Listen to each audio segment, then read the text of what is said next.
Namaskar students. Hope you are hale and hearty, taking care of your health and your studies. My name is Jyotsna and I am from Education Department, Chandigarh. We all know that an economy is divided into three major sectors. Agriculture and all other activities associated with it are a part of primary sector. Industries form secondary sector and services form the tertiary sector. If agriculture is known as the backbone of an economy, then the industries are heart and soul out of it. That's what we are going to discuss today as well. We are going to take up chapter number 6, Manufacturing Industries, from the book Contemporary India Part 2 of grade 10. So without wasting any time, let's get going. Production of goods in large quantities after processing from raw materials to more valuable products is called manufacturing. Do you know that paper is manufactured from wood, sugar from sugarcane, iron and steel from iron ore, and aluminium from bauxite? The clothes which we wear are manufactured from yarn, and yarn itself is an industrial product. People employed in secondary activities manufacture the primary material into finished goods. The workers employed in steel factories, car, breweries, textile industries, bakeries, etc. fall into this category. The economic strength of a country is measured by the development of manufacturing industries. Let's take up the importance of manufacturing. So, manufacturing sector is considered the backbone of development in general and economic development in particular, mainly because manufacturing industries not only help in modernizing agriculture, which forms the backbone of our economy, they also reduce the heavy dependence of people on agricultural income by providing them jobs in secondary and tertiary sector. The industrial development is a precondition for eradication of unemployment and poverty from our country.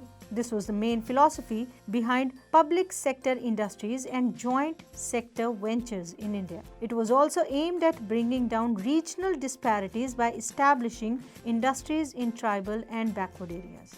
The export of manufactured goods expands trade and commerce and brings in much needed foreign exchange. Countries that transform their raw material into a wide variety of finished goods of higher value are prosperous. India's prosperity lies in increasing and diversifying its manufacturing industries as quickly as possible. So, what is the contribution of industry to the national economy? Over the last 2 decades, the share of manufacturing sector has stagnated at 17% of GDP out of total of 27% for the industry, which includes 10% for mining, quarrying, electricity and gas. This is much lower in comparison to some East Asian economies where it is 25 to 35%. The trend of growth rate in manufacturing over the last decade has been around 7%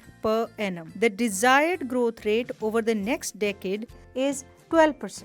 Since 2003, manufacturing is once again growing at rate of 9 to 10% per annum. With appropriate policy interventions by the government and renewed efforts by the industry to improve productivity, economists predict that manufacturing can achieve its target over the next decade. The National Manufacturing Competitiveness Council (NMCC) has been set up with this objective. The concept of industrial location plays a very vital role. Why? Because industrial locations are complex in nature. These are influenced by availability of raw material, labor, capital, power and market, etc. It is rarely possible to find all these factors available at one place. Consequently, manufacturing activity tends to locate at the most appropriate place where all the factors of industrial location are either available or it can be arranged at lower cost. So after an industrial activity starts, urbanization follows. Sometimes industries are located in or near the cities. Thus, industrialization and urbanization go hand in hand. Cities provide markets and also provide services such as banking, insurance, transport, labor, consultants and financial advice to the industry. Many industries tend to come together to make use of the advantages offered by the urban centers known as agglomeration economies. Now, gradually a large industrial agglomeration takes place. The key to decision of factory location is the least cost. Government policies and specialized labor also influence the location of the industry. Now let's focus on the classification of industries. So industries are classified on the basis of source of raw materials used. Under this we have agro-based industries, in which we have cotton, woolen, jute, silk textile, rubber and sugar, tea, coffee and edible oil. After the agro-based we have mineral-based, in which we have iron and steel, cement, aluminium, machine tools and petrochemicals. From the industries based on raw material, we now focus on the industries who are constituted on the basis of their main role. Now what is their role? It is like basic or key industries which supply their products or raw materials to manufacture other goods. For example, iron and steel and copper smelting, aluminium smelting. In the same group, we have consumer industries that produce goods for direct use by the consumers, which constitute sugar, toothpaste, paper, sewing machines, fans, etc. The industries are also classified on the basis of capital investment. We have small scale industries, we have large scale industries. The idea to clarify ourselves with the small scale industry is very simple. That small scale industry is defined with reference to the maximum investment allowed on the assets of a unit. This limit has changed over a period of time. At present, the maximum investment allowed is rupees 1 crore. Now, there are certain industries based on the ownership. Under the ownership, we have 4 industries like public sector industries, private sector industries, joint sector industries and cooperative sector industries. First and foremost, let's take up the public sector industries. These are the industries which are owned and operated by government agencies like BHEL and SAIL. Along with that, we have private sector industries which are owned and operated by individuals or a group of individuals like TISCO, Bajaj Auto Limited and Dabur Industries. Then we have joint sector industries which are jointly run by the state and individuals or a group of individuals like Oil India Limited. It is jointly owned by public and private sector. Then we have cooperative sector industries which are owned and operated by the producers or suppliers of raw materials, workers or both. They pool in the resources and share the profits or losses proportionately, such as the sugar industry in Maharashtra, the coir industry in Kerala. Last but not least are the industries based on the bulk and weight of the raw material and finished goods. Heavy industries such as iron and steel, light industries that use light raw materials and produce light goods such as electrical industries. Now, from the broader prospect, let's shift our focus onto the industries in the very narrow way. Like, let's talk about the agro-based industries first. Under this, we have cotton, jute, silk, woolen textile, sugar and edible oil, etc. industries which are based on agricultural raw material. The textile industry, when we talk about it, the textile industry occupies unique position in Indian economy because it contributes significantly to the industrial production, around 14%. The employment generation is around 35 million persons, which is second largest after agriculture. Its foreign exchange earnings are also very high at 24.6%. The contribution of textile industry towards the GDP is 4%. It is the only industry in the country which is self-reliant and complete in the value chain. By value chain, we mean from raw material to the highest value added products. The textile industry is further classified into cotton textiles. Talking about the cotton textiles, in ancient India, cotton textiles were produced with hand spinning and handloom weaving technique. After the 18th century, power looms came into use. Our traditional industries suffered setback during the colonial period because they could not compete with the mill-made cloth from England. As on 30th November 2011, there were around 1946 cotton and human-made fiber textile mills in the country. Not to forget that the first successful textile mill was established in Mumbai in 1854. In the early years, the cotton textile industry was concentrated in the cotton growing belts of Maharashtra and Gujarat. Due to the availability of raw cotton, market, transport, including accessible port facilities, labor, moist climate, etc. It all contributed towards its localization. This industry has close links with the agriculture and provides a living to farmers, cotton ball pluckers and workers engaged in ginning, spinning, weaving, dyeing, designing, packaging, tailoring and sewing. The industry, by creating demand, supports many other industries such as chemical and dyes, mill stores, packaging materials and engineering works. While spinning continues to be centralized in Maharashtra, Gujarat and Tamil Nadu, weaving is highly decentralized to provide scope for incorporating traditional skills and designing of weaving in cotton, silk, zari embroidery, etc. India has a world-class production in spinning, but weaving supplies low quality of fabric as it cannot use much of the high quality yarn produced in the country. Weaving is done by hand loom, power loom and in the mills. The hand-spun khadi provides large-scale employment to weavers in their homes as a cottage industry. The weaving, knitting and processing units cannot use much of the high-quality yarn that is produced in the country. There are some large and modern factories in these segments, but most of the production is in fragmented small units which cater to the local market. This mismatch is a major drawback for the industry. As a result, many of our spinners export cotton yarn while garment manufacturers have to import the fabric.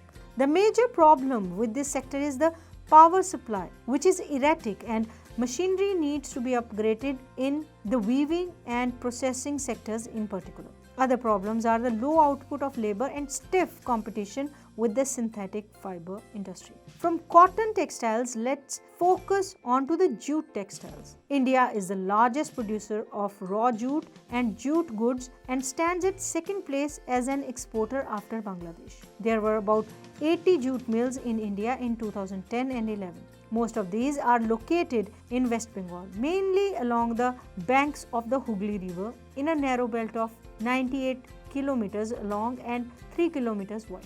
It must be kept in mind that first jute mill was set up near Kolkata in 1859 at Rishra. After partition in 1947, the jute mills remained in India, but 3/4 of the jute producing area went to Bangladesh, which was at that point East Pakistan. So factors responsible for their location in the Hooghly Basin are proximity of the jute producing areas, inexpensive water transport supported by good network of railway, roadways and waterways to facilitate movement of raw material to the mills, abundant water for processing raw jute, cheap labor from West Bengal and adjoining states of Bihar, Orissa and Uttar Pradesh. Kolkata, as a large urban center, provides banking, insurance and port facilities for the export of the jute goods. The challenges faced by the industry includes stiff competition in the international market from synthetic substitutes and from other competitors like Bangladesh, Brazil, Philippines, Egypt and Thailand. However, the internal demand has been on increase due to the government policy of mandatory use of jute packaging. To stimulate demand, the products need to be diversified. In 2005, National Jute Policy was formulated with the objective of increasing productivity, improving quality, ensuring good prices to the jute farmers and enhancing the yield per hectare. The main markets are USA, Canada, Russia, Saudi Arabia, UK and Australia. The growing global concern for environment-friendly biodegradable materials has once again opened the opportunity for jute products. From jute, let's focus our attention towards the sugar industry. India stands second as a world producer of sugar but occupies the first place in the production of gur and khandsal.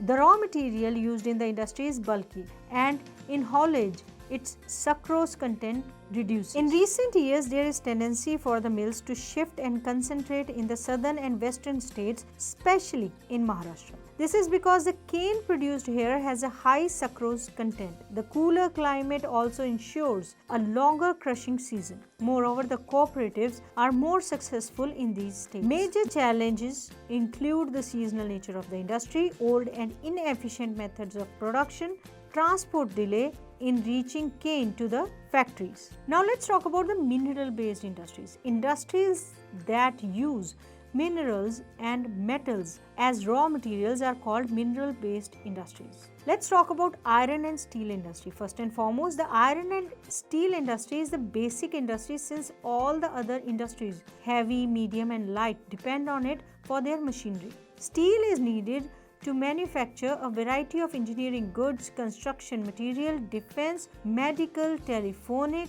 scientific equipment and a variety of consumer goods. Production and consumption of steel is often regarded as index of country's development. Iron and steel is a heavy industry because all the raw material as well as finished goods are heavy and bulky, entailing heavy transportation costs. Most of the public sector undertakings market their steel through Steel Authority of India Limited, known as SAIL.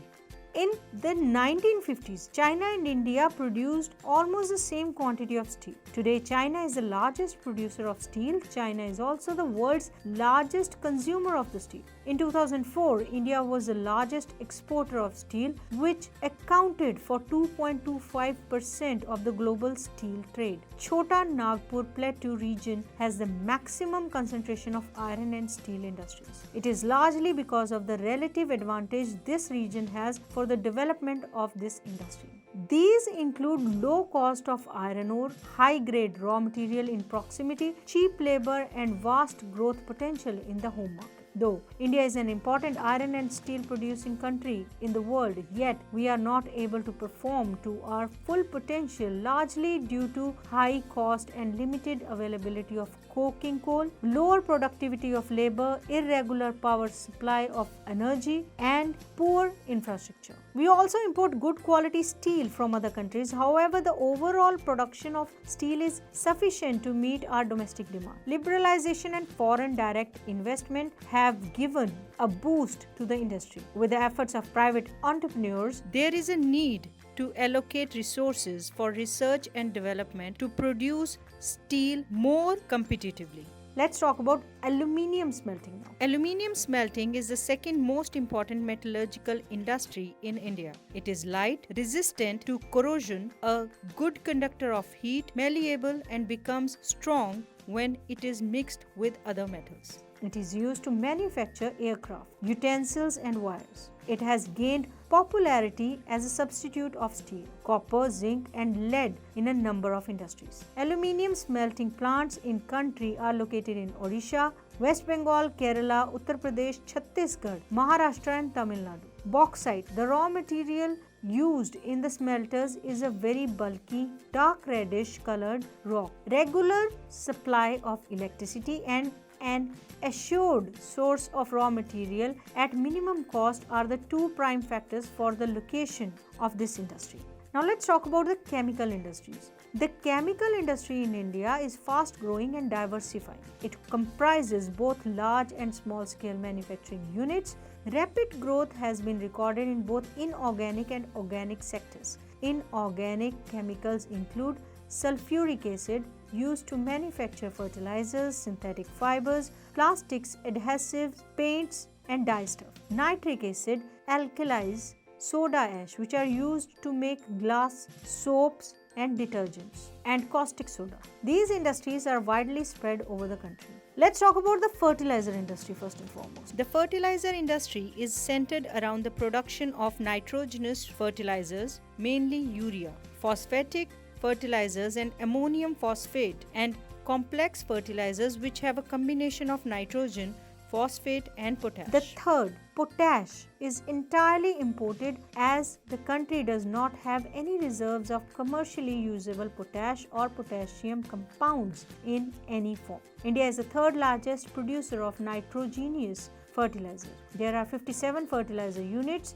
manufacturing nitrogenous and complex nitrogenous fertilizers. At present, there are 10 public sector undertakings and 1 in the cooperative sector at Hazira in Gujarat under the Fertilizer Corporation of India. After the Green Revolution, the industry expanded to several other parts of the country: Gujarat, Tamil Nadu, Uttar Pradesh, Punjab and Kerala, which contributed towards half the fertilizer production. Other significant producers are Andhra Pradesh, Odisha, Rajasthan, Bihar, Maharashtra, Assam, West Bengal, Goa, Delhi, Madhya Pradesh and Karnataka. From chemicals, let's talk about the cement industry. Cement is essential for construction activities such as building houses, factories, bridges, roads, airports, dams and for other commercial establishments. The industry requires bulky and heavy raw materials like limestone, silica, alumina and gypsum. Coal and electric power are needed apart from rail transportation. With the improvement in the quality, it has found the produce a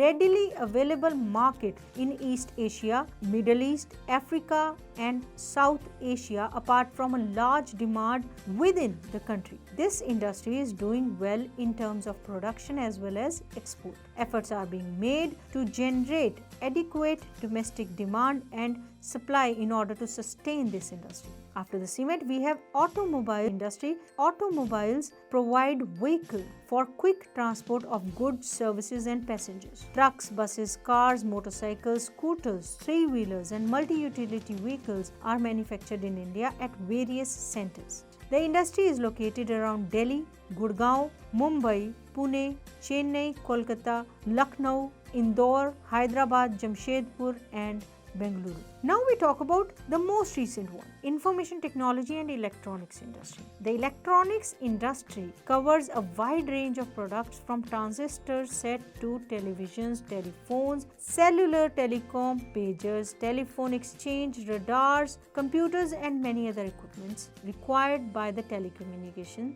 industry. Bangalore has emerged as the electronic capital of India. Other important centers for electronic goods are Mumbai, Delhi, Hyderabad, Pune, Chennai, Kolkata, Lucknow and Coimbatore.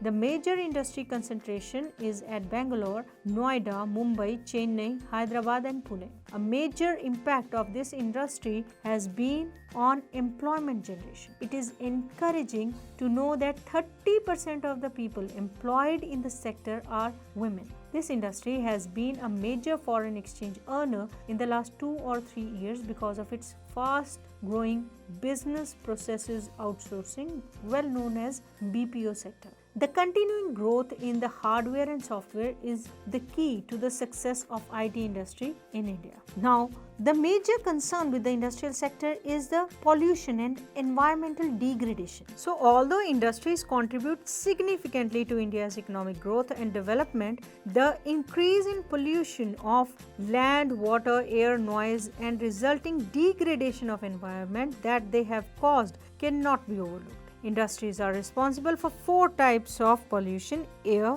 water, land and noise. Talking about the air pollution, it is caused by the presence of high proportion of undesirable gases such as sulfur dioxide and carbon monoxide. Airborne particulates materials contain both solid and liquid particles like dust, sprays, mist and smoke. Smoke is emitted by chemical and paper factories, brick kilns and refineries and smelting plants, and burning of fossil fuels in big and small factories that ignore pollution norms. Toxic gas leak can be very hazardous with long-term effects. I hope we all remember the Bhopal gas tragedy that occurred. The air pollution adversely affects human health, animals, plants, buildings and the atmosphere as a whole. From here, let's talk about the water pollution. Water pollution is caused by the organic and inorganic industrial waste and effluent discharge into the rivers. The main culprits in this regard are paper, pulp, chemical, textile and dyeing, petroleum refineries, tanneries and electroplating industries that let out dyes, detergents, acids, salts, and heavy metals like lead and mercury, pesticides, fertilizers, synthetic chemicals with carbon, plastics, and rubber, etc., into the water bodies. Fly ash, phosphogypsum, and iron and steel slags are the major solid wastes in India.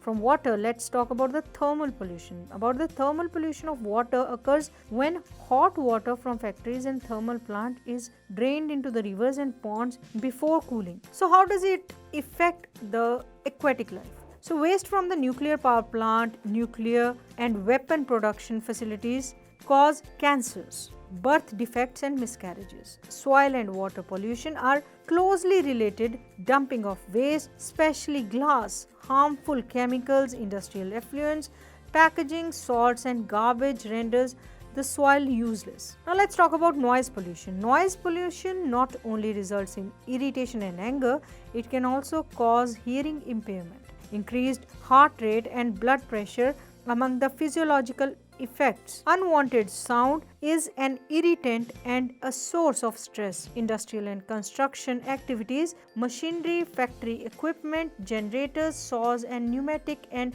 electric drills also make a lot of noise. So how do we control this environmental degradation? So every liter of waste water discharged by our industry pollutes 8 times the quantity of fresh water. Now the suggestions by which it can be reduced are as follows. It can be done by minimizing use water for processing by reusing and recycling it in 2 or more successive stages. Harvesting of rainwater to meet water requirements. Then treating hot water and effluents before releasing them in rivers and ponds. Treatment of industrial effluents can be done in 3 phases. Primary treatment by mechanical means. This involves screening, grinding, flocculation and sedimentation. Secondary treatment by biological process. Tertiary treatment by biological, chemical and physical processes. This involves recycling of wastewater. So overdrawing of groundwater reserves by industry where there is a threat to groundwater resources also needs to be regulated legally.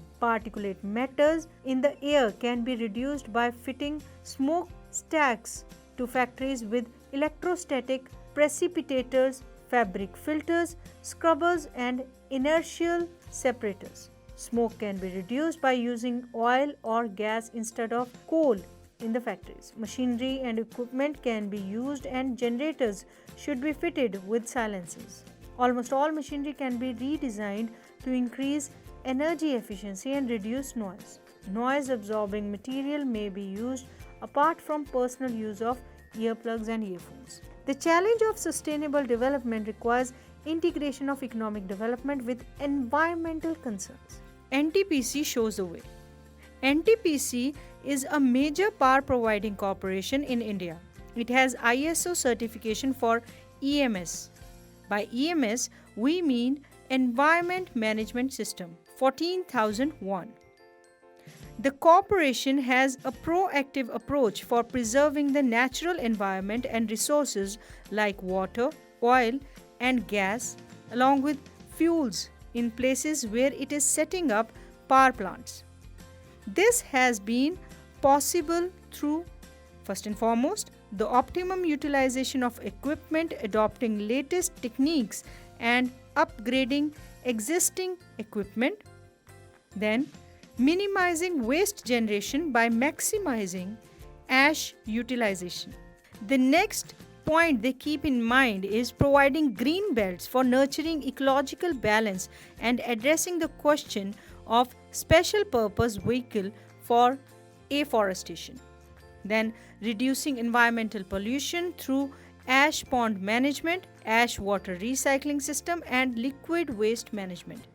Ecological monitoring, reviews and online database management for all its power stations. So let's try to analyze what we have learned out of today's session. On your screens, you have certain statements or questions. Along with that, you have 4 options. You have to pick the correct option. So without wasting any time, let's get going. Sugar is an example of agro-based industries, mineral-based industry, primary activity or none of the above? Sugar is an example of agro-based industries. The first successful textile mill was established in 1854, 1860, 1889, 1900. The first successful textile mill was established in 1854.